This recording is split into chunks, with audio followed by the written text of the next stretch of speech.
welcome to another episode of the Dads on the Fly podcast. I am Caleb, joined by my brother Joshua, as always. Joshua, how are you today, man? Doing well, man. We're hoping to get on some water this week. Finally, it's got some warm days here in Western North Carolina, and we've not just been busy, and so we've not been able to get on the water. But our plan this week, this coming weekend, is to do some fishing. So I'm excited about that, and I'm also excited about tonight's episode. But before we talk about our guest tonight, we have some updates for everybody. So I'll start with one, and then we'll kind of go back and forth here. First update, I want to let everybody know about, just a reminder, March the 16th, we will be at Maggie Valley Fly Shop that evening. Just come hang out, just have a good time with us, maybe sit and talk for a little bit, and then we're going to be there at 6, and then around 6:45, we are going to interview Mr. Jerry Yates. We're going to do a live interview with him, bring some questions maybe for Jerry, bring some questions for the show, and just sit back and have a good time, man. Yeah, it's going to be awesome. I'm excited about that event. I think it's going to be a really cool time to hang out with some local folks. Frog Level Brewing is going to be there and have some beverages for us, and it's going to be a good time just hanging out and getting to meet hopefully some people that are local that are enjoying the show. So I'm really one incentive about that, we're going to have a fly tying kit, a toolkit from Anadromous Fly Company given away that night. Oh, that's really cool. Yeah, got one of those, want to give away. It's a really sweet kit. So you want to be there, get a chance to win that, and just hear some awesome stories from Jerry that night, and just check out Maggie Valley Fly Shop. Should be a fun time. Second thing we got going on, man, go ahead, March the 24th. Yeah, we're excited. We're going to be at the Fly Fishing Film Tour at Highland Brewing in Asheville on March the 24th. We're going to have a little table set up there and be out there and meeting folks and talking to them and getting excited to watch this awesome fly fishing film tour that's traveling all throughout the Southeast. Yeah.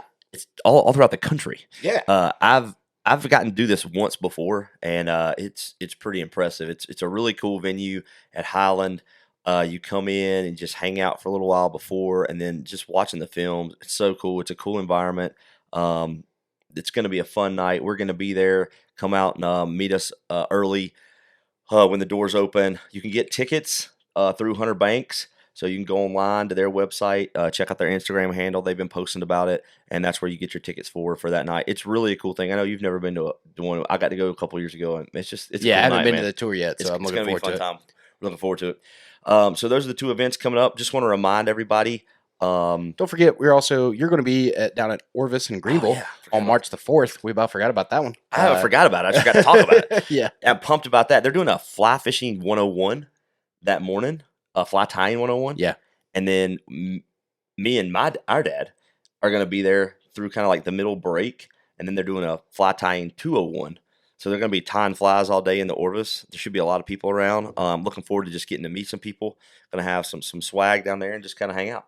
Love it. Yeah, I'm going to unfortunately miss out on March the 4th. Got some work stuff going on. Yeah, there'll be a dad on. Well, I'll have dad with me. So yeah, it's still two dads. It'll be in good shape. But yeah, man, our calendar's filling up. We're constantly getting some great events going on, and you just keep filling up my calendar, and I'm loving it. So it's great. March is busy, man. Like we got that other thing going on at the night after the film tour that we're not even going to talk about yet. Yeah. We're going to save that for a little spoiler alert later on. But it's going to be cool. Just really excited to get starting to fish some. We've got, this thing we got going on in March with just some of the rods we're fishing is going to be awesome. I'm really excited about that. Yeah, I'm pumped.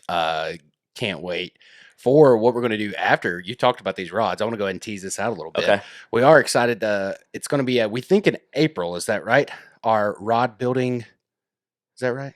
Yeah, it's going to be like a rod builder series. Yeah. So we're recording some episodes with a fiberglass rod builder, a bamboo rod builder, and then a normal graphite rod. Guy who's big in the graphite rods in a certain company. We're not going to throw out that company yet, but we're going to definitely. It's going to be a fun time, man. So. Yeah, I will say a great way to kind of interact with those episodes would be to join the Patreon. Yeah, if you want to check us out on Patreon, just go to patreon.com and search for Dads on the Fly, and we will send you updates ahead of the game. So if you've got questions for like this rod building series that we've got coming up, or if you've got you want to get kind of that insider info, get the news before it's happening, before everybody else does, you can check us out on patreon.com. Search Dads on the Fly. You can sign up to be a patron, and we'll send you some bonus content as Yeah. well. Also, you're doing a great job with the email, man. So awesome job for that. You guys, if you haven't subscribed to the email, go and subscribe to the email. You can do that on our website. You can do it if you click on our bio and Instagram. You can find it there in the link tree. There's a link just to go subscribe to the email. Caleb's been putting out some great stuff in the email, kind of about what we got going on. So super excited about that.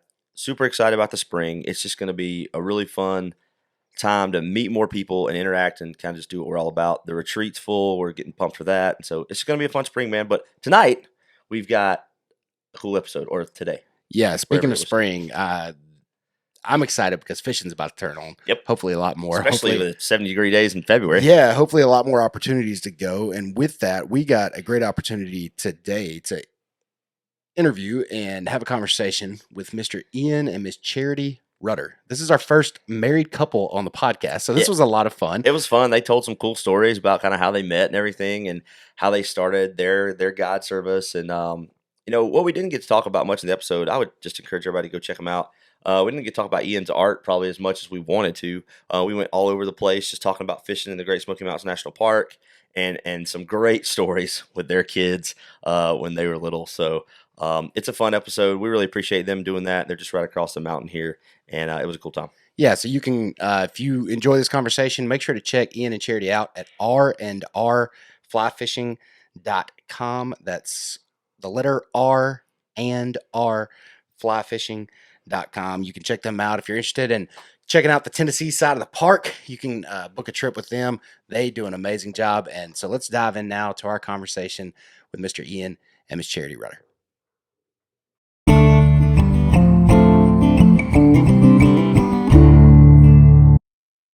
Well, everyone, welcome to the podcast, Mr. Ian and Miss Charity Rutter. Ian and Charity, thank you guys so much for joining us today. Thank you. Thanks for having us. Great to be with you. Well, we are really excited to talk to you guys a little bit about your fly fishing journeys and some of your expertise. We got the opportunity to meet you guys at the Virginia Fly Fishing and Wine Festival, and that was a lot of fun. And Ian, I had seen your books and heard you on a couple of other podcasts talking about our favorite thing to do, which is fly fish in the Great Smoky Mountains National Park. And then after meeting you guys in person, Josh and I talked, we're like, man, we got to get these guys on the show because what a great story. Husband and wife, parents, living the fly fishing life. And then, well, we're basically neighbors. I mean, we kind of are. We're kind of neighbors. We're state line neighbors. State line neighbors. That's right. As a crow flies, we could be there in a flash. That is very good. Very Yeah, true. if there wasn't these big old mountains in the way, Yeah. we could get to each other really quickly. For sure. But thank you guys for doing this. I want to just start with, and I guess Ian, you can go first, and then Charity can tell her story. But when's the first time you kind of got a fly rod in your hand? I know you've been got a career in the industry now, but when did it start for you? I was in college, and it was in the early '90s, and I was really big into hiking and backpacking. And I can't tell you exactly when or where it was, but I just from the trail saw a trout in the water and was like, "Oh, whoa, huh." I guess I knew there was fish there, but huh. And then I thought, well, that'd be kind of cool to try to catch them. And I saw there's regulations, and I took a spinning rod and a rooster tail a couple of times, and I think I had a follow or something. And there was a fella down the road from me who was retired, who was a big bass fisherman and lived on the lake and had a boathouse and stuff. And I was telling him about all this. And he said, "Oh, no, you got to use a fly rod for trout." And he went to the boathouse and brought out this fly rod that was pretty much a relic 30 years ago, and it was like probably a fiberglass 7 weight, and the fly line was pretty ancient, and I didn't know enough to know it was kind of worthless. And I kind of took that out and banged around with that, and kind of worked my way through all sorts of discount equipment and everything for a few years, and was self-taught. And it seemed like after about a year and a half, I kind of hit the critical mass of catching fish regularly. And for the younger folks out there now, to have to think that I tell people I went to the library to get books to learn how to do this, and those books were either written There from was like a no Google machine no in the early 90s. or YouTube or anything. So I was reading books that were like from the New York Catskill perspective at best, Encyclopedia Britannica. or I remember West- encyclopedias; those were fun. Remember the encyclopedia sets? Gotta but get the one with anyway, the T for trout. The T one, right? T for Yeah. trout. T one for encyclopedia. trout. but nothing was. It never really clicked, um, and it was well into where I had been guiding and actually started traveling a bit that I kind of saw how unique the situation was here. And I don't know if you guys do any of the tailwater stuff over here, but the Quench was about 30 minutes from University of Tennessee campus, and so there was a lot of days I would have a 8 in the morning class and not have a class till 1, and I would zip up to the Quench and fish. And that was like a whole new, I mean, that was like starting from scratch. It was completely different. It was just flat, clear, slick. You know, you had to have some minuscule little midge or what we would call a zebra midge now. Back then they were called Clinch River midges. But, you know, anyway, so there was so much different stuff I kind of learned all at once and really the hard way. Like, I learned to nip without strike indicators because I didn't know there was such a thing as a strike indicator until somebody showed me. Um, and then, you know, got into guiding. Started, that was actually the first thing I did after I graduated college. I kind of just started right out in that, and don't know that I ever expected to still be in it. You know, almost 30 years on now. Not quite, but we've had our own business for 20 years now. So I guess you'd say we're lifers at this rate. That's awesome. I love that you picked it up in college, and you said you were totally self-taught, like before YouTube. Because I think about everything I've learned from fly fishing, and probably 50% of it's been what I've looked up online. Well, there were And, no miraculous podcasts like this to listen to. At Oh, that that's point. what it was. Yeah, Yeah, yeah, we didn't have. If there were not resources like Dads on the Fly to listen to at that point, with great That's people right. like this to give their, all their knowledge, so you had to go do it That's the hard way. right. yeah. That's But I feel like in some ways that's actually a really great perspective, because I don't want to speak for you, Ian, and I don't want to. But I know when I was trying to figure out a lot of that stuff, it's like you learn really quickly from your mistakes. Like you learn really quickly from Well, all you the might times have. you don't get it Apparently, I wasn't that fast a learner. I don't think. right. Okay. Because I was going a bunch, and Yeah. it took me a while. And I've had there's guys I've taken fishing for years, become close friends with, and they will just say, "Oh, if I could only fish like you, if I could do this, you know." And I'm like, "Yeah, well, you just don't do it enough is the thing. You know, you do it the 3 times you fish with me." And they're like, "No, you have a gift." I'm like, "No, I don't have a gift. Trust me, you don't know." I said, "You probably haven't fished as much in your life as I fished up to the point where I got good at it. You Yeah. know, I spent a lot of time sucking at this Yeah. before I got good."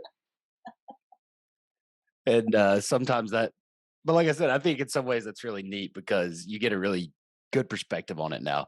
And I guess I wanted to do it bad. I was gonna So say, I guess you just fell in love with them, the trout, so much Something. that it was a must. something. I think I just didn't want to lose. I like that. Yeah. And then by the time I finally, I was pretty far along by the time I started scoring some wins There you regularly. go. So you started guiding straight out of college after you kind of fell in love with trout fishing, fly Mhm. fishing in general. And how long did you do that before you met Charity? I started guiding in 1995, and we met early '98, and it was we didn't see a whole lot of each other. It was just sort of kind of like, oh, there's that person again. And I was trying to get in her way a few times. Yeah, I understand. But in any case, did you start fishing in, was it 1999? So yeah, tell us a little bit about that, Charity. What is your story when it comes into catching fish on the fly? So I have a degree in graphic design, and I moved here from Oklahoma 2 weeks after college graduation. Um, my brother lives in Knoxville and moved here during my college years. And so I started coming to visit, and I just fell in love with the area and quickly realized that it didn't matter what time of year I was in East Tennessee, it was really nice to be outside.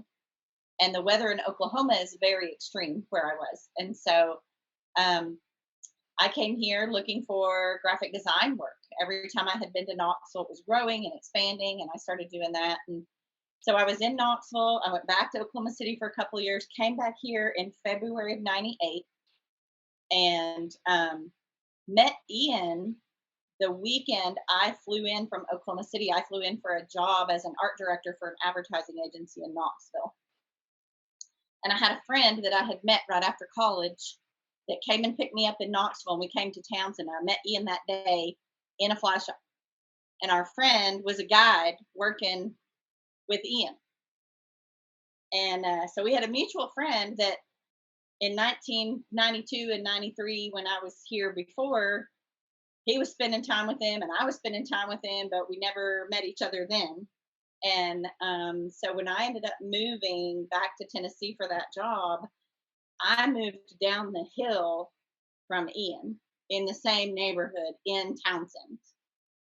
So You just hated that, right, Ian? That was just terrible. I mean, Well, and another thing for the kids, we're not as young as we look.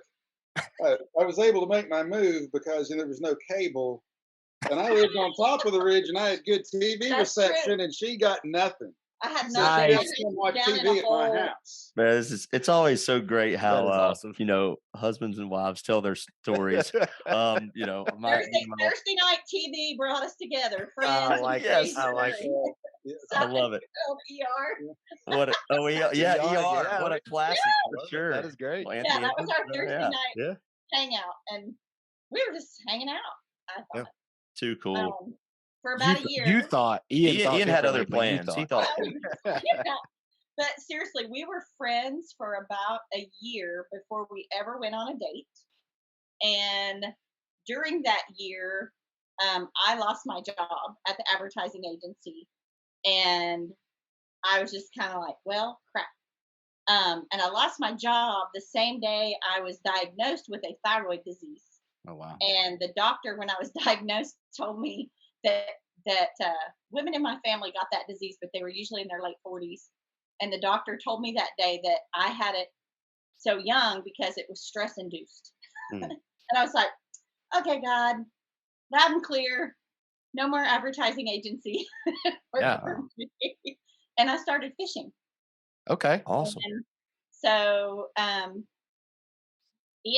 every time Ian had a day off, I was just following him around up the river, and it was Or after work.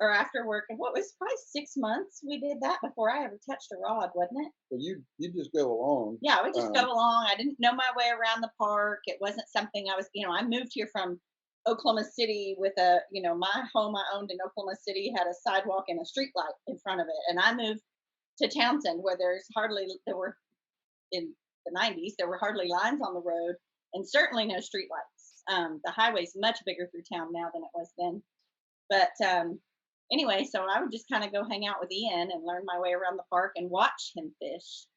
And being a designer, being an art person, I'm a very visual learner. So the first time I held a fly rod, I kind of knew the motion. I'd been watching him do it. And I don't know, he could tell you more about the first time I fished than I did because I was so focused on, how to stand up in the water and not get tangled up and all that kind of stuff. But I caught fish my first day ever fishing with a fly rod on wild trout in the national park. And it's hard to do. Yeah, I was It going to is. say that's a pretty. She had a much easier path than I did. Had a really good teacher. I think Really good teacher. Well, Yeah. I always laughed because she never really understood it was supposed to be difficult because she would run around with me and my friends, some of whom, were a lot older than I was at the time and had been doing it since they were 8 or 9. Yeah. And we'd all just kind of chit chat and fish and do stuff. And so she started fishing that spring. And by that November, she'd caught a 21-inch fish in the park. Oh, wow. And the following June, like 14 months into fly fishing. The first day in Florida, she caught an 80-pound tarpon. Wow. So, if anybody ever had a steeper curve, I don't know who they are. So Well, she, it she, sounds she like had a good inclination, but was always hanging with the right people too. we should just watch Ian fish for 6 months, and then the sky's the limit. We can pretty much do whatever. Learn a lot watching. Yeah, if you're Just a visual watching Ian. learner, YouTube, right? There you go. Just watch Exactly. Ian fish. That is great. So while I was in between jobs, I pretty much got to get out on the water and in the park as many days a week as I wanted to, and so I had a huge advantage when I was learning that I could be out there several days in a row, instead of just once a month or once a year, or okay, we have 1 week to travel somewhere and do it. So I had a really big advantage living in Townsend, having the national park as my backyard. To learn and being able to get out there every day. So, Yeah, I and think then what I've taken from you guys just off the bat is for those of us that really want to get passionate about it and really want to improve. You can't say enough for just experience, even on days that maybe aren't the best days. I mean, I hear Ian say it took him some time, and Charity got all this time on the water, and I think sometimes we think, oh, well, today's not perfect conditions, or today it's crowded, or today I know there's going to be, but you can't overstate the importance of being on the water and getting that time. And having a really good teacher. There you go. That's true, but even that, it's the time. It is time. And I always tell people that when you're looking at the river, because every time you go, it can be the same patch of water. That every day the water level is a little different, and if you do it all year long, you're going to have cold days, hot days, rainy days, high water, low water, and over time, you kind of build this mental Rolodex. And I guarantee anybody who fishes a bunch, and particularly has their own little patch, they're going to go along and they're going to look at a certain rock in the river, and they're going to have like that thing marked that if it's underwater, it's probably too high, so that means I've got only these spots to fish. And if it's halfway up and everything's perfect, and if the rock's not even in the water, oh boy, we got to go real far, hike in. You've kind of got these like just little mental checklists. Yeah, that you can almost kind of look at things. You've done it so many times, but even then, you can go to someplace brand new and you might not say, oh, that's exactly like the run on Little River by the picnic area or something, but you'll have that mental Rolodex to compare it, to be like, oh, I know exactly what to do. I got to be on this side, not that side. It's not at all in like being a musician. I always tell people that, Eric Clapton just pick up guitar one day and just start, just recording All Star. There's just a lot of time that goes into that, and playing every style and every tempo, and they play every night till 2 in the bar, and it's the same. It's just that repetition, muscle memory, and having the oddball things like rain or dirty water flowing at you, that you work through that, and then the hard stuff makes the regular stuff seem easy. Oh yeah. I definitely think there's definitely no substitute for time on the water and that experience. I mean, it definitely is going to make you a better angler. So I want to kind of circle back to something that you guys were talking about, and Charity, you kind of mentioned it. You said Ian was a great teacher. And so I want to ask this question because I am currently, my wife is getting more interested into fly fishing. She's still not sold out yet. Like, we're not going to be doing any partner guide trips or anything yet, but that would require you being able to do a guide trip. That's true. So that's a good point.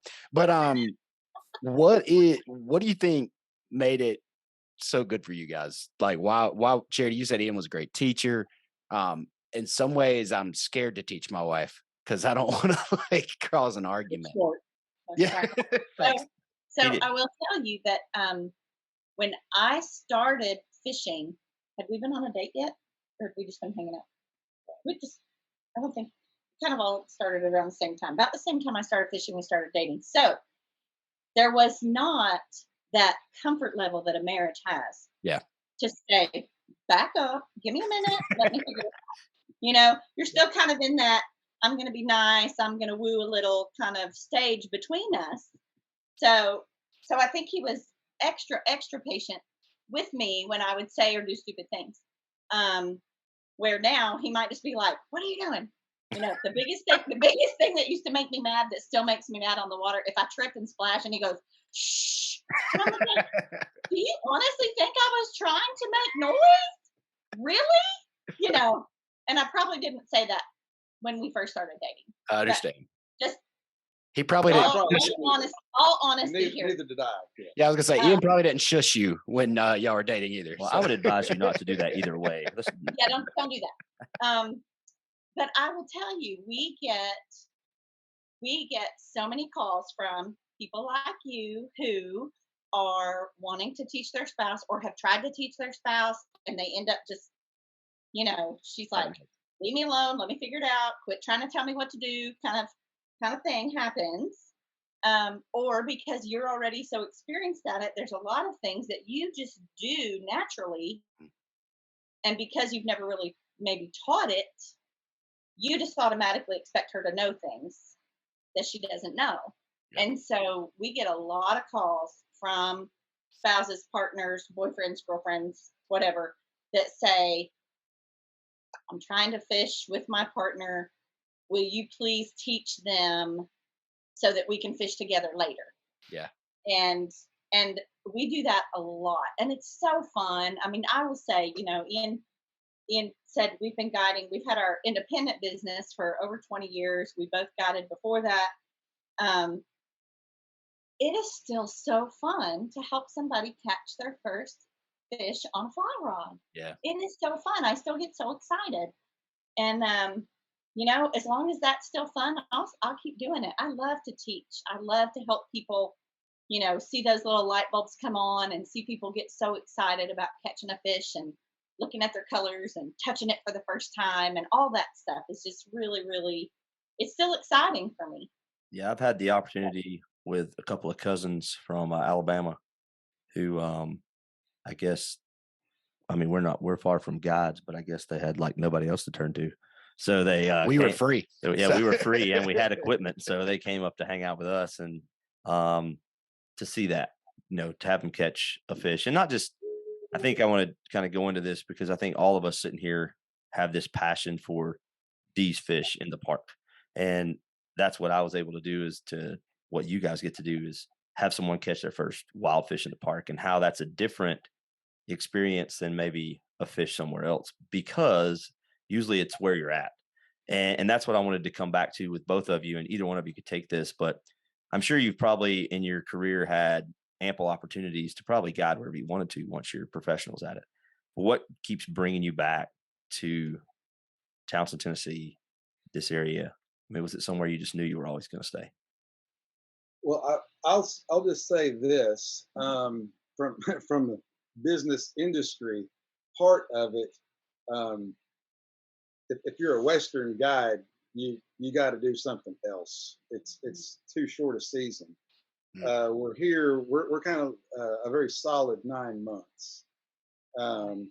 So and with the other 3 months, it's it gets cold, but you can fish, and there's opportunities where I was actually like in the middle of a conversation with a guy in West Yellowstone, and I don't know if he knew where I was going, but I was leading up to, you know, what would I do for you next season, and he was saying, well, we do a little bit, but it really gets rolling really middle of June, Memorial Day, but water is generally high runoff.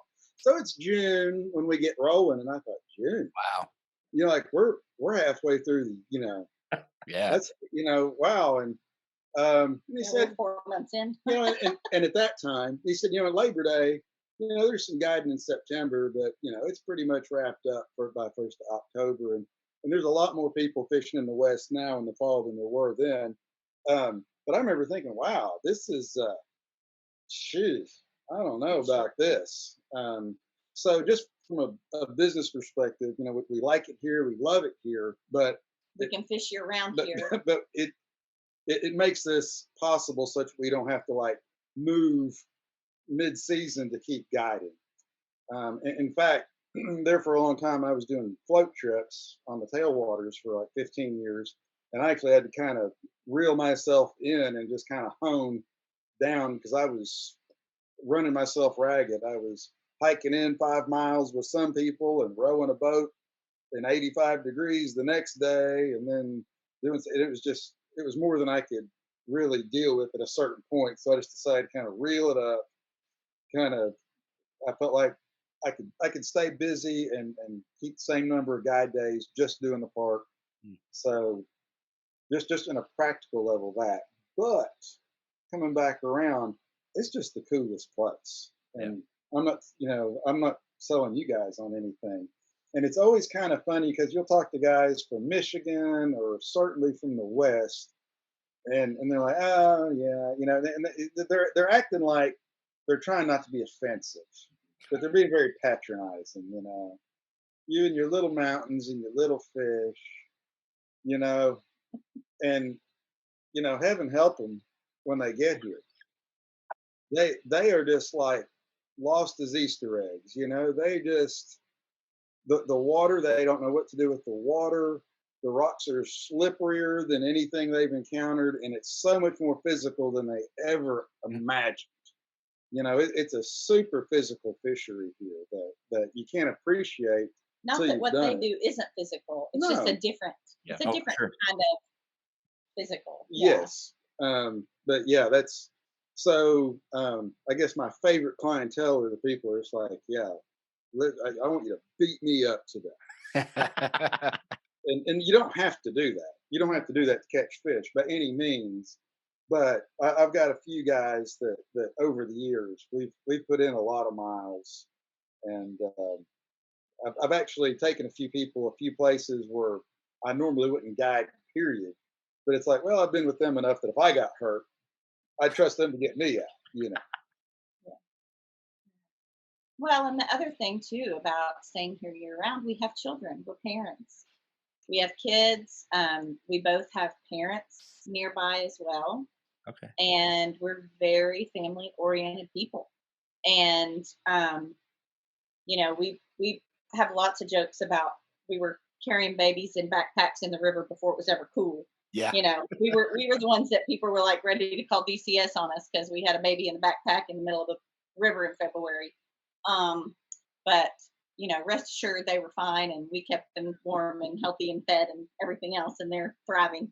But we joke it seems to be there's been a trend in the last few years of women with babies in backpacks on the river, and we're just like, that's old hat. You were the trendsetter. You set that trend. Been there, done that. Nobody wanted our pictures. We had nice pictures. We tried to give pictures to some of the magazines and stuff, and they didn't want them. They didn't want little kids or babies or whatever. Now it's changed a lot. When our daughter was probably 2, we used to actually. I'll tell you this. I'm going to get off track in a second with a story. Is that okay? Please. We love stories. Story about traveling with a kid. So when our daughter Willow was born, we had already scheduled to host a trip in Montana and Yellowstone. And in that September of 2005, she was born in June of 2005. Late June. Very end of June. She was not due till July. So she was born like that last couple days of June. So she was 10 weeks old, and we were hosting a group at a lodge on the Madison River in Montana and doing trips in the national park. Now, when we host trips outside of our backyard, we are not the guides. We want to hire the people who that's their backyard, and that's what they know the best. And so we set them up with the guides, and we have several friends. We had children much later than a lot of people our age. So a lot of people our age have grandbabies happening now, and we have a daughter graduating from high school. So, and that's perfectly fine for all of us. But so we were like, okay, well, how are we going to do this? We're going to do this. This is what we're going to do. And we had so many people that we knew, friends and people that we barely knew, that were just like, you are crazy. You're going to drive from Tennessee to Montana with a newborn baby, and you think you're going to be able to fish, and you think you're going to be able to sleep, and you think you're going to be able to do anything other than take care of a baby? You're nuts. Well, we did it, and it worked. And to this day, both of our kids, it's like being outside or hearing the rustling of trees or the green of outside and the fresh air. It's like their zen. Yeah. It's their calming place. And we did it. And we joke that there are tourists from across the country that have pictures of a drift boat going down the Madison River with the little high chairs that hook on a kitchen chair? Oh Oh yeah, yeah. So they hook perfectly on the back seat of a drift boat. that is awesome. So we had one of those, and the biggest umbrella that we owned looked like a gigantic sunflower. So here we are in, blue ribbon trout country in Montana, rowing our boat down the river. One of us is fishing on the front, one of us is rowing, and our baby is in the back, Love it. buckled in a chair under a giant sunflower. So we just made it happen. We had a pediatrician that we met right before she was born, and he said, "Look, my one word of advice to you, and this is what I give every outdoors person that's expecting children. One word of advice to you when you start having children: don't create your lifestyle around a baby. Bring your baby into your lifestyle, because if babies eat and sleep and poop, and if you try to make your life around just that when they're new, you will be miserable." It's a great point. So I love it. here's my story. Solid. Yeah, I think that's great. I know we got a lot of new parents and a lot of expecting to be parents that listen to our podcast, and I hope they take that. Oh, good. I hope that's I hope they helpful. take that word of advice really helpful, because I think it's Yeah. very I love it. meaningful. Because you're right, it's so easy, especially when they're young like that, to get wrapped up into nothing but them. But you Yeah. you ruin your life, and you also ruin. I mean, you don't ruin theirs, but you don't expose them to a lot of things if that's all you're concerned about is their wants and their needs, and they get to experience life. And I think it helps them flourish later on. And they learn Absolutely.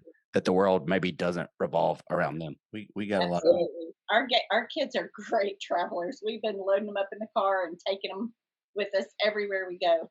And the way it Thanks, was fantastic. explained to us was that a baby doesn't know anything. It doesn't know what it's doing. Yeah. And if you at least do what you know what to do, somebody knows what they're doing. But if you change what you're doing, now the baby and you both, nobody knows what they're doing. So at least just know it, take the kid, do what you do. can feed them and they can sleep anywhere.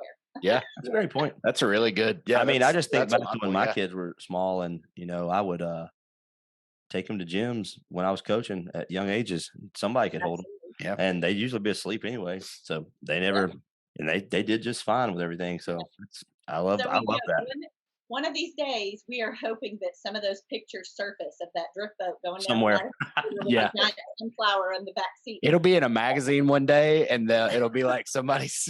That'd be awesome. I'd love to see that. That would be great. That would be great. That's us. I love it. Well, I love that you guys got your kids outside and being a part of what you're doing. I think that is just so. I think that's a great reminder for all of us parents, like, to just be willing to do that and expose them to those things and let them experience it. And I love that your kids have figured out that outside is their, like you were saying, they're zen. It's their place to kind of get recentered. Through our conversations we've had on this show, and even in my own and Joshua's own experience, I think we just keep learning time and time again. Being outside is just so healing for the mind, for the body, for everything. I was just reading a book by a guy named John Eldridge a couple weeks ago, and he talks about that. Just being exposed to the beauty of outside does something for our souls.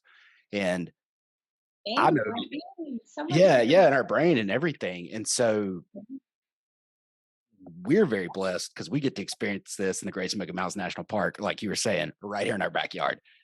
Yeah. And I think for those who haven't experienced it, I would encourage them to get there as soon as they can because you guys are falling in love with it. just as much as we have. It is our favorite place to fish. I know it's my favorite place to fish by far.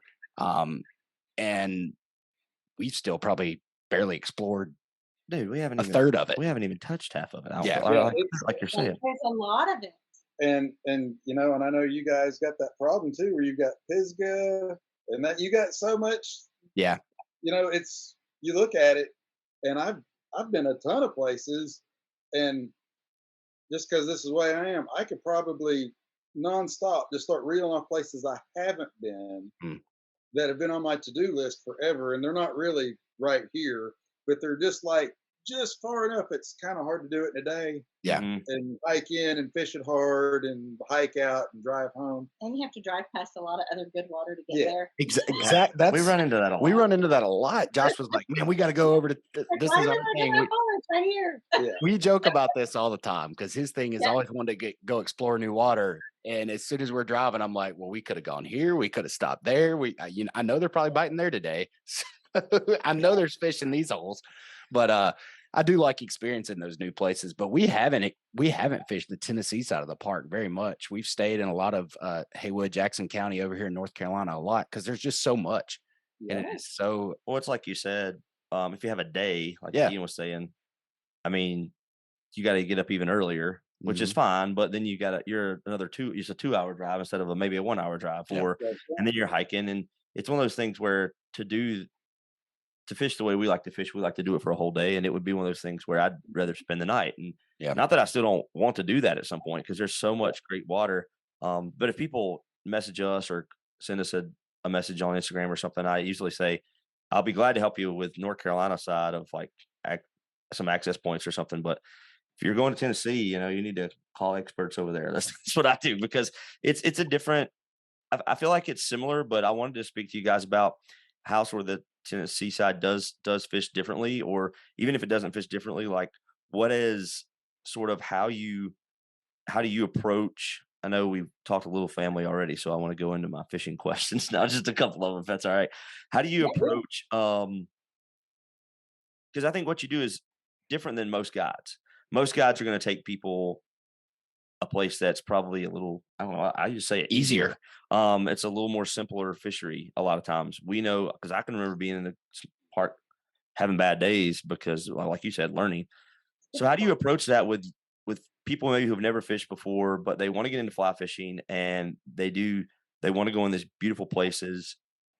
How can you make them successful in those, difficult fisheries? Because they are, like you said, it's work. Sometimes you're wading, sometimes you're hiking. Can I start with this one? Sure. So when we have people call us that want to learn to fish the park or that are learning to fly fish, we spend a good amount of time talking to them on the phone about what they have in mind. You know, a lot of people have a preconceived idea that it's going to be like the trophy water in Cherokee, where they're just going to throw it in there and pull out big giant fish. And we make sure that they understand that the water inside the national park, the uniqueness of it. And, we talk to them about the bigger water and the smaller water and doing stuff that's a quicker access roadside as compared to doing something where we throw all of our lunch and gear in a backpack and hit the trail for at least 30 minutes before we ever put a toe in the water kind of stuff. So we really do try to spend a lot of time trying to figure out what their goal is. If they just want to learn to cast the rod and we want to, teach them how to read the water, there's simple places we can get to. If they're really into wanting to feel more comfortable going on a hike and fishing or finding a place that they can go backpack and camp and fish, we try to work around what people's goals are and create a day for them that is unique to what they want to do, but can also match up with whatever season is and whatever the weather's doing and that at the same time. And I would say just their physical ability. For sure. That's the one thing that we have to deal with in the Smokies on the wild water. Yes. That a drift boat. When I was doing floats, great, let's go. I'm not really concerned about anything, unless it's going to be a real windy day. If you could hang in with the wind, but I had to a harder deal holding a boat in the wind than you did casting in Yeah. the wind. So we always want to make sure that we're not. There's a lot of places, and it's kind of hard to for people to imagine until they've been there. But there's places that are roadside, but you can't really fish these spots because they're so down in a gorge. Hmm. So it's not really roadside fishing. Too steep to access. So Yeah. once we kind of get a sense of if they're going for a half day, if they they've got some sort of physical limitation and they want to have a good time and learn, right, we're going to do that because I don't ever want anybody to feel uncomfortable. I don't want them to feel that they're afraid of falling in the stream because it's too rough a water, or and things happen. It's like a 3 foot embankment. And it's not even that steep, and sometimes just pebbles slide into people's feet and they'll fall, and I feel awful, and they're like, "Oh, okay, that was stupid." But I really don't want anybody to feel that they were limited. But I took them someplace that they couldn't do. Yeah. So that's one thing that we're always really sensitive to. And sometimes everybody is really able, but they want to bring their 8-year-old kid with them that day. Yep. And I'll just tell you, 8-year-olds are kind of into it for a minute, Yeah. but not really. So in the back of my head, I'm thinking, okay, it's June or July. I'm going to make sure that we go by this one spot where we can fish these pockets, and then we're coming to the big hole and tell a kid if he wants to jump in the big hole, get and do it, because he's going to want to jump in somewhere. Oh yeah. So you gotta, and I always tell people, if they're bringing the kid, I'm like, just so you know ahead of time, they're going to end up in the river whether you want them to or not. Yeah. So And that's we're just okay how with kids that. are. Yeah, Yeah. so we're good with that. For sure. We when people call and want to bring young kids, we our goal is that no matter what the trip is that day, when it's time to leave, the kid won't want to leave. Or Yeah. when they do leave, the kid is like, "That was so awesome. I want to come again." Yeah. Good. Even if they only fish 30 minutes of that half day trip, if we showed them bugs or salamanders or pointed out a cool snake, or they one of I had a family that had a couple of kids, and they would love to fish a big hole and then sit in the waterfall in their waders, Yeah. so that all the water would come around them, but they weren't really getting wet. Yeah. But they just loved that. Being able to create experiences like that where people are getting in the water and just having that fun and being in it. I mean, there's a totally different experience too that you have when you're down in the river as opposed to being up on the trail. For sure. It's just really, for me, I just feel like I'm so much more a part of it as the fish and the otters and the bugs are. Yeah. That way than if I'm walking on the trail. Does that make sense? Yeah, For you sure. feel like you're a part of the ecosystem almost in a way. Like you've kind of been welcomed in. I know when I fish in the park a lot, one of the things that draws me to it is not to get really weird here, but I feel like a predator who is literally stalking prey. Like I feel like a You predator are. that's stalking You fish. are. We And do a you whole really are. program on What's Yeah, that? you are. we That's the teach a point. class on that, actually. But Really? let's just be real honest, Ian. If Caleb fishes with you, you're going to be yelling at him a lot to quit falling down. So he's a splasher. So we kind of. The reason I'm a splasher Here it is comes, because here it this guy comes. doesn't slow down. Here it So comes. I knew it if was I coming. want to Oh. if I want to not get high hold all day, I've got to hurry up. We'll just leave it at there. We'll leave it at that right now. But I would love to hear from you guys. You guys been fishing the park for over 30 years now. What are some of those tips and tricks that you would recommend to people? I know one of the things I've heard you talk about, Ian, is that stealth and how important it is for these fish. Because one of the things that I think keeps drawing me back to them, these things are not easy to catch. We've got friends that fish on the coast and they're like, oh, we post a picture of a Smoky Mountain National Park brook trout and it's the size of my hand and I'm stoked about that. And they're like, oh, it's a bait. And I'm like, you don't understand what I did to catch that thing. Get it. Yeah. Say, come on down. Exactly. Come on up. Well, I have to say, anywhere else you go, the fish are easier. Mm. It's and there's some exceptions. I mean, I'm not saying that these are the hardest fish in the world, but because of their size, they don't get respect. Mm-hmm. for that. And we've been places in the West regularly that are like, man, this is the hard water. And we're like, well, they're not easy fish, but I mean, they're eaters. If you put it out there and do what you're supposed to do, they pretty They'll much eat it. eat it. Yeah. Yeah. And you might the could other thing splash a little is, bit. well, They're hard in a different but those sense. Western It's just fish, it's just different. they spook and they come back in like 3 minutes. Yeah. Our Yeah, fish you food is like, You're move done. on, You're done for the day. Oh, It's that's over. what keep we moving. we laugh back and forth so much because that happens when we fish. You know, these pockets around here in the park. You cast and make a splash, you might as well move on. Like you're done. They're not coming back. Well, and you guys are experienced enough that I know that you've had this happen. You were just wrecking them. You're having a day. And then you're like, huh, nothing happened. That's interesting. I would have thought for sure. And then you get like 3 things in a row and you're just like, what is going on? And then you're like, what? And then way up, you get out and you start walking, and then there's a guy eating lunch. Yeah. And he's like, oh, yeah, I fished that 3 hours ago. And you're like, 3 There. hours ago, and they're still not. No, and doing it. or like you're in the stream and you're fishing for, an hour and you get nothing. Then all of a sudden, for like 30 minutes, everything just aligns, and it's because nobody's touched that water. Like you're saying, Yeah, somebody fished that spot, but then they stopped and they got out, and then you get to a spot that hadn't been hit that day, and it's like, It just man, turns we off. just had the best 45 minutes of the day. And it's not even Yeah. like they had to fish it. If they just, I mean, a lot of times you'll come up behind a guy and feels like, yeah, I missed a few, I caught 1 or 2, and you're thinking, wow, that was a lot of water, and they're just like on point. They kind of know. It's like their attitude changes the rest of the day, Mhm. and that's just that's the thing that a lot of folks, you can say it to people, and they'll nod politely, and they'll even maybe believe you, but they don't really get it till they've seen it. They've lived it. And gosh, we went striper fishing. We've done a lot of other fishing, and you go and you do it, and you think, oh, wow, they just ate it like that. Wow, okay. All right. Okay, I so didn't we think it was gotta going to be that easy. Okay.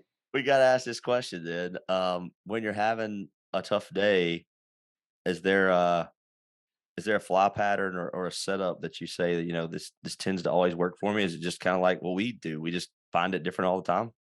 So I kind of have like I don't know, I guess the levels of, because the fish here, for people who aren't familiar, they're very dry fly oriented. Mhm. Where we are. So once you kind of get into spring, a dry fly is usually on the menu at some point, not 100%. And if you want to fish beadheads, great, you can do that. But there's this sort of thing of like, oh man, they should have been looking at the dry fly.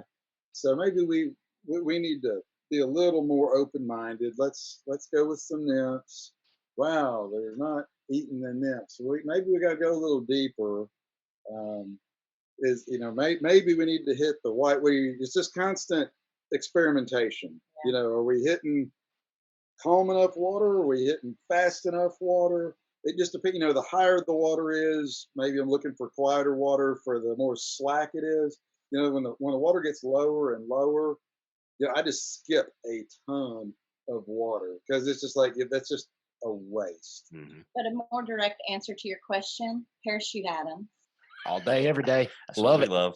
And a I mean, that is just like if they had a one fly contest in the Smoky Mountains, Yeah. parachute Adams, beadhead pheasant tail. You're Yeah.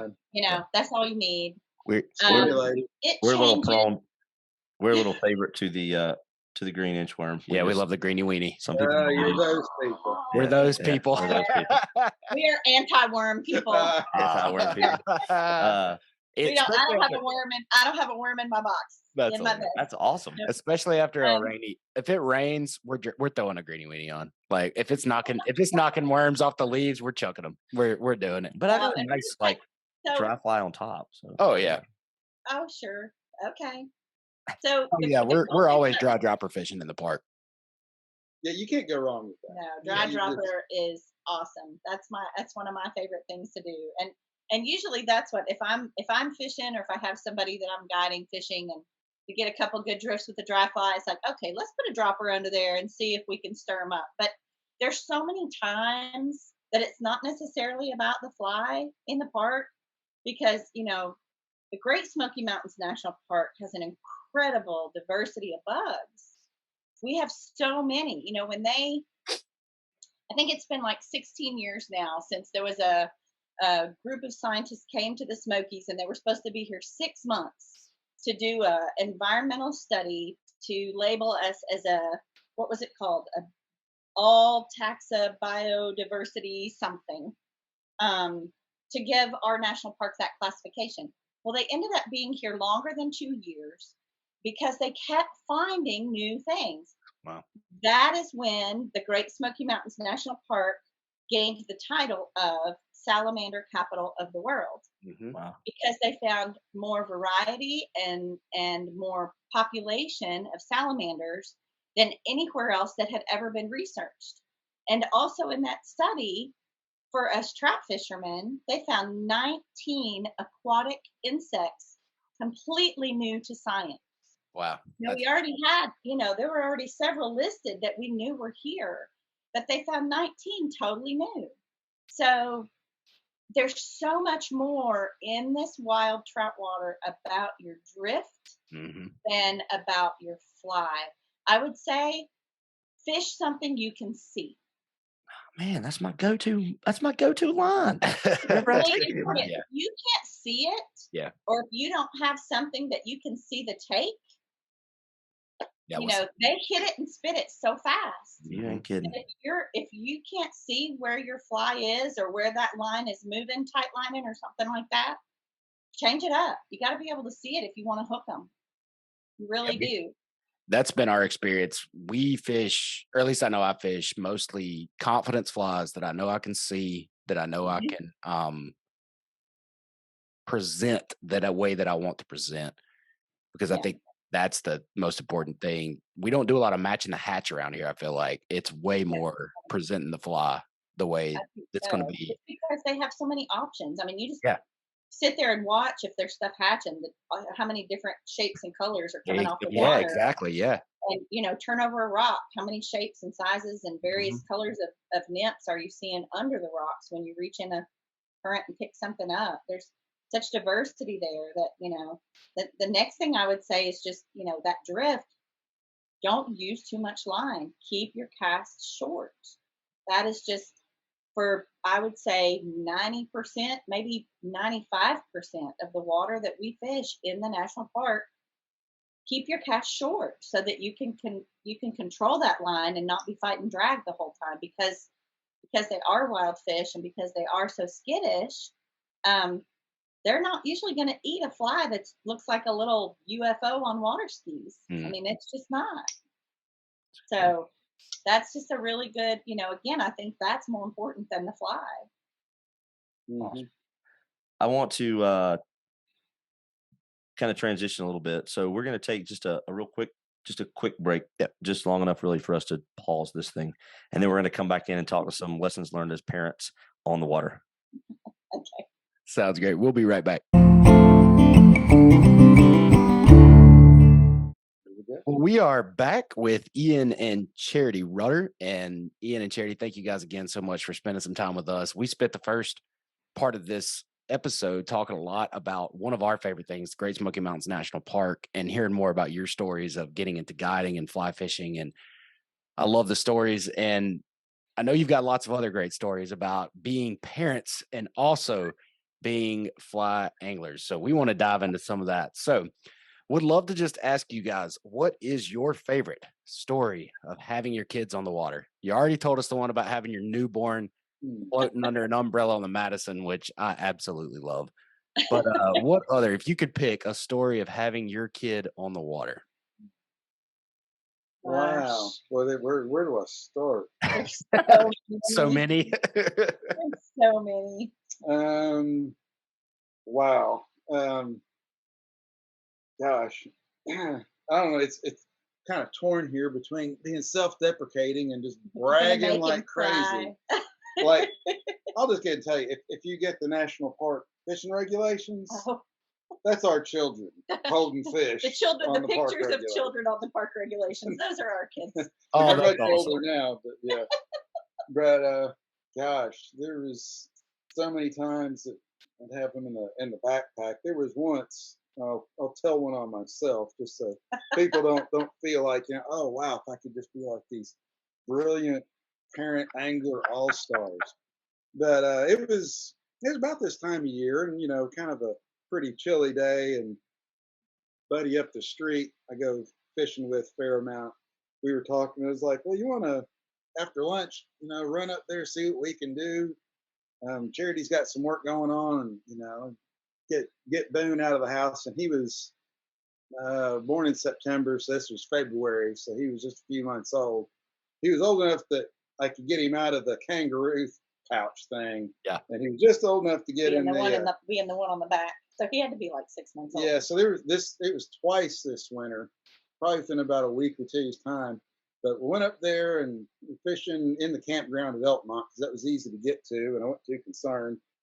And I had him in the backpack, and we were Doug and my friend Doug and I were taking turns fishing this one run, and I don't know if I hooked a fish or what, but I took a few steps backward, and it was a pretty sandy bottom spot. I wouldn't really, and I'm sure I just got cocky about it, but I took a few steps backward and just kind of tripped and just kind of did one of those things where you kind of sit down or almost sit down, but it was kind of deep water, and it wasn't enough that I went over the tops of my waders, but I stood up and I thought, oh, the baby's in the backpack there, And as I stood up, I could hear the water rushing off. And I waded out of the creek and ran up to the car and pulled him out. And he was drippy. And I was pulling him out of his onesie, his fleece stuff, and trying to get him all warmed up. And my friend Doug was like, wow, man, he's a good kid. He's not even crying. And I was like, because he's hypothermic, Doug. He was not hypothermic.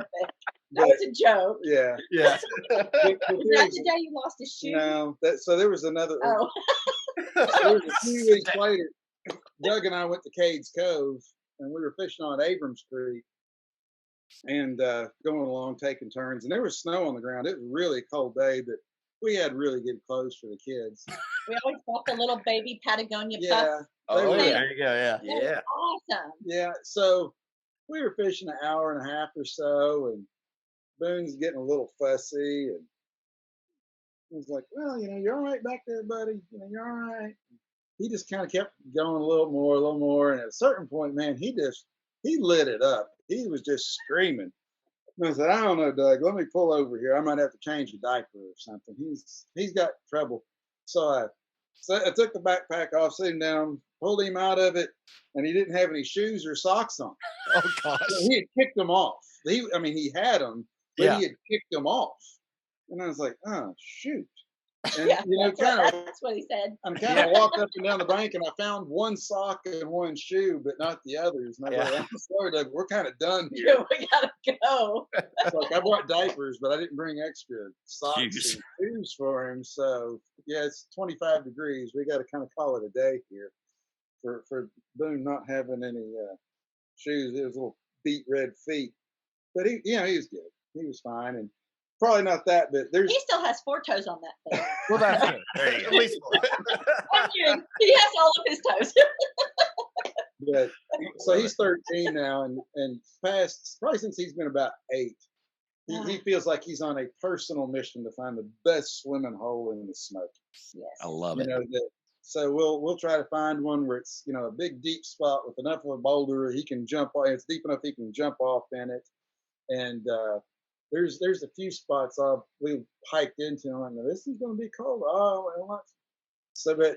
Yeah, so he's decided it's never cold enough. Yeah, he's also, I think he's part polar bear because it's like if it's a sunny day in February, he's like, Mom, can I go swimming? No, I don't really think it's a good idea. We'd like to stay out here for a couple more hours before we have to go home. But here's advice to parents. So when you know it's too cold for him to go swimming, you're going to fight with him.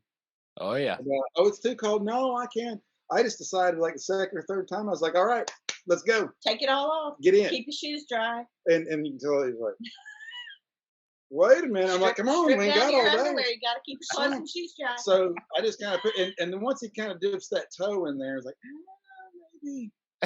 maybe 42-degree water isn't great. I'm like, well, either get in or get dressed. Let's go. Because we can get that taken care of faster than arguing that it's too cold for him to go fishing. Good point. Just let him figure it out. You let them figure it out for themselves. Yeah. I Well, like and another simple tip, and we probably did this for Boone until he was probably close to 10 years old. A gallon-sized Ziploc baggie with a change of clothes that just lives in your bag. It just lives there. It's a great idea. Yeah. There were a few years we had to keep 2 Ziploc baggies of clothes in the bag for Boone because he would just, whether he was intentionally getting in the water or it just happened because he was climbing on a rock and wasn't fearful enough to realize that if he went over the other side of it, he would slide into the water. It's that second child life. That's what it is. Yep. Yeah, that second child. It's just maybe, but if you're prepared so that you can stay out there, and the whole thing is like, I'm going to make this the easiest I can for them so that I can stay out here too. Yeah. Because if he gets wet and miserable and I don't have something dry for him, we got to go home. Yep. For sure. So, Now, we were talking a little bit off air, and I know that you guys have, as you said, you were doing things with kids on the water before it was cool to do things with kids in the water. And now your kids, you're telling us about the amazing accomplishments for your daughter, about to go off to college this coming fall, and your son's in middle school. And so how has that transitioned? I know you said she's very into the arts. I think your son is as well. And we've had this conversation with other people kind of in the industry that are guides or full-time fly fishing all the time. And, it goes through seasons. So do your kids still, they still fish with you some, or is it not their thing all the time, but they still know that it's important to the family? Or how has that transitioned as they've kind of, when I teach middle school, so that's kind of when they start to find like what they want to do, right? Yeah. So, our kids will tell you fly fishing is not their absolute favorite thing, but I'm proud to say they will also tell you that we never told them they had to fish. Awesome. That is nothing we ever forced on them. Did we say, yes, you have to go with us? We're going on a walk in the woods? Yes, we did do that. And usually if they argued that, once we got there and told them it was time to go home, they were really disappointed that it was already time to go home. Yeah. So, that's just kind of us knowing better that they need to get out of the house and do other things. But, and making that rule, we're going, you don't have to fish. During COVID, when that was most of what we could do, the kids got in this thing where they loved to take a hammock and a book and a little car-sized blanket, like a little backseat car kind of blanket, and they would go hook up their hammock by the side of the river, take their little blanket and their little book, and just hang out together by the side of the river. And we would tell them, okay, we're only going this way. If you come looking for us, only go this way, because when we come back, we're going to come back to where you are. So, and we would usually just set a time with them and tell them, and they'd be good with it. At the same time, over the last few years, when we've gone out west, there's a couple rivers that we fish in, and they get really competitive because it's funny. We were talking about the difference in how difficult the fish are to catch here as opposed to other places. And there's a couple rivers that we go there and they just think it's so easy. So then it becomes this competition of who's going to catch more, or no, you got that run last year. Oh, gosh. Wow. Yeah. Our son, one year, when we fish, when we're fishing together as a family, it's usually one of us with one kid and one with the other. And we'll take one rod with each 2 people so that we can take turns fishing and watch each other and support each other moving through the river. That's a great tip, by the way. Yeah. I think that's great for parents. Like, I just think for parents that are taking their kids fishing, because I know for me, I'll take a rod and try to give my 6-year-old one, and that's a bad idea. We haven't done that lately. We're getting better. Yeah, we usually share a rod, and then that way, they can cheer us on when we're fishing, and we can cheer them on, or we have them hit the the closer part, and then we step in and hit the further part that's maybe deeper or a harder cast or a harder drift. And so we kind of move through the river together. And that's usually the way Ian and I fish together too. Is we'll take one rod and fish together so that we stay side by side. Don't get any ideas. Do not get Every any other run ideas. kind of thing. I'm Takes definitely both not of just us. I taking can't one. do the If hard Josh was looking at me thinking I was going to take one rod with just him, that ain't never happened. I'd No never get to flipping fish. way. But It's just but a that really is a fun, good it's idea a when I really take my fun wife. way. Though. Yeah, it's a really fun way, and I always feel like you learn something watching people anyway, and they learn too. So anyway, so we were on this spot in a river wading together in Idaho, and we get in this run that has one of the most beautiful feeding lanes you've ever seen, and we're standing in shin deep water, and it is like every cast. Our daughter is just like, just bringing them in every cast. And what we do when we do that is like, we'll do this run, y'all do that run, then we'll come around you, and we kind of leapfrog each other going. So our son is like comes up and is watching her do that, and he's like, okay, you caught 3, it's my turn. And she's like, no, this is my run. And he's like, well, when do I get to go? It's like, well, that was your run that we just watched you fish there, and that's your run up there in front of me. So seriously, the next year we went back to that spot, and Well, we he was so insistent. He's like, that's going to be my run this year. And all the other runs were good. It just happened to be just it was a golden moment where, as you say, everything aligned perfectly, and she was just every drift. But so the next year we go back, and as we're walking up the river, he gets a little antsy, and I just said, "Did you think you heard something? Like maybe he thinks he heard a bear or something?" He says, "No." He says, "Isn't that spot coming up that Willow was catching so many fish last year?" And I said, I think it is." He said, "Well, it's mine this year." And I said, "Okay." I said, "Well, why don't we go find it? We'll just go straight there since I know we're getting close." So we're there, and he catches one. Oh, he's hot. He catches another one, and about that time, he's bringing it in, and Charity and Willow come walking up, and he turns around, he's bringing it. He says, "Ha ha, Willow, I got this spot. I got it this year. It's mine." And she just shrugs, says, "Okay." She starts walking. He says, "No, no, no, no, no, no. You have to stay here and watch me catch these just the way I had to do last year."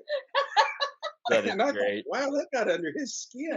For a whole year he's been stewing over this. You made me suffer watching you catch fish. You're going to do it too. Too cool. Too So cool. at that point, Ian and I both go sit on the riverbank, and Willow walks out there with him. There you And go. I think at one point he finally hands her the rod, and he's like directing her, put it over there, put it over here. He's like telling her to do it, and she's catching fish. He's like, yeah. That's Too cool. It's Well, really funny, but they have gotten competitive, even though it's not their favorite thing. They're really good at it. I don't think they realize how good they are at it Yeah. lots of times. But it's just what they've done and what they've grown up with. So that's just what we do, and For sure. we're really interested to see. Our daughter is moving to a very large city from here for college, and it's going to be really interesting to see the difference. Like she's one of those kids that can look at a tree and tell you what kind it is, and tell you things about a bug or a bird, and it's second nature to her. And we laugh. There was something just the other day. She said something about a bird, and she walked out of the room, and her dad was like, "How many kids do you know that age that can tell you what kind of bird that is?" And Well, it was on the bird feeder. Just funny things like that. She just said, "Whoa, that we've never had that bird on the bird feeder before. That's a whole different that's a thing." different one, yeah. Oh. But just little things like that that they have just been accustomed to because of the environment we live in and because of the lifestyle we lead. She because of it, she is also very interested in environmental science stuff with her studies. So we're interested to see if that actually is emphasized more for her once she moves away, where she's not living in the middle of a rainforest. Yeah. or if she ends up discovering other things that she's never heard of and goes that way. It'll just be fun to see what direction it goes. That's really neat. I think the thing that I get from this conversation, you guys talking about your kids, that I just think is really special is the fact that you guys have something as a family that is yours. Like you have this thing that you're all very interested in, that even though your kids maybe didn't, like you said, they would not say it's their thing per se, it's still this thing that you guys have as a family that brings you together. It's this thing that you guys have a family. And how special is that? A lot of families don't have that. And I think it's really special. And then the fact that it's fly fishing and it's in this beautiful place is just an added bonus. Yeah. We can't. Yeah, we camp as a family and go camping and fishing kind of stuff, and that's turned into something fun. Our daughter last year, one of her friends said, "Wouldn't it be cool if we all went camping?" And this group of like 12 or 13 kids, that she's like, this whole friend group of guys and girls, thought that would just be awesome. And so we offer, because we have a lot of gear and because we do that a lot for work, take people and we're setting up the tents and everything. And I just said to him, I was like, how many of y'all have never been camping? And now these are Blount County kids, that all live right here. And more than half of them had never been camping. So it's really fun that, our kids are wanting to share that kind of stuff with their friends too. Sure. That makes us really proud, and we really like that. and we all know the benefits. You hinted at it earlier, Charity, the benefits of just being outside. I mean, it's just something that's going to be so impactful for them for the rest of their life. Yeah. Well, for those of us that do so much outside, I feel like we've always known it, but all the research that they're doing now that talks about the benefits of just the fresh air and the green and the textures and the sounds and just the stuff that it lowers your blood pressure, it activates things in your brain that you don't get otherwise, and it's awesome.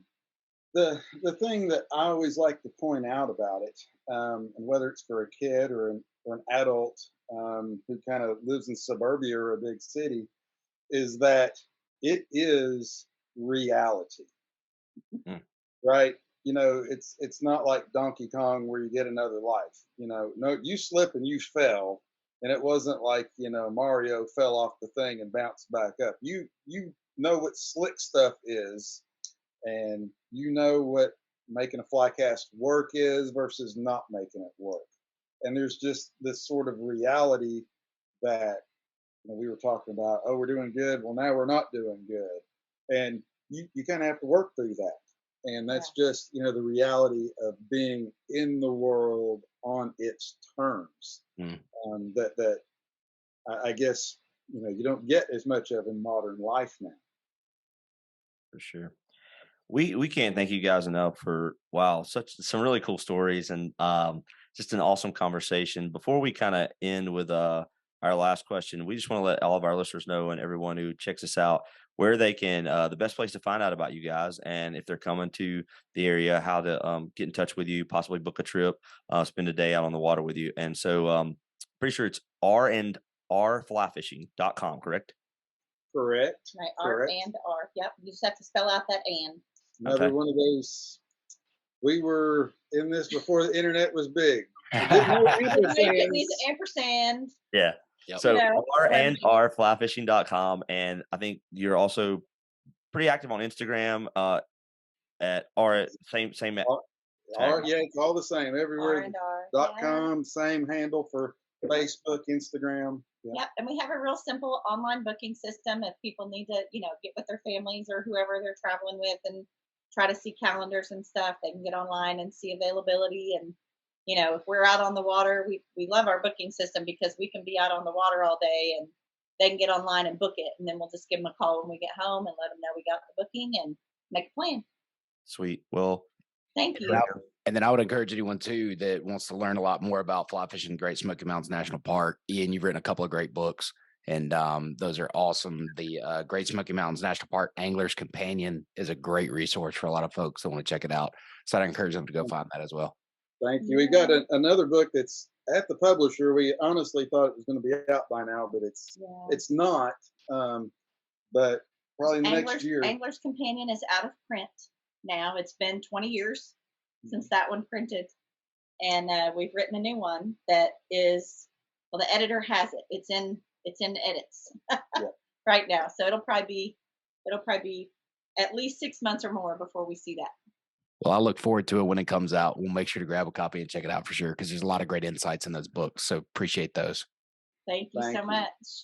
Well, guys, thank y'all again for your time. We are just so grateful for all of your insight. I think parents that are listening to this hopefully got some great tips about getting their kids on the water.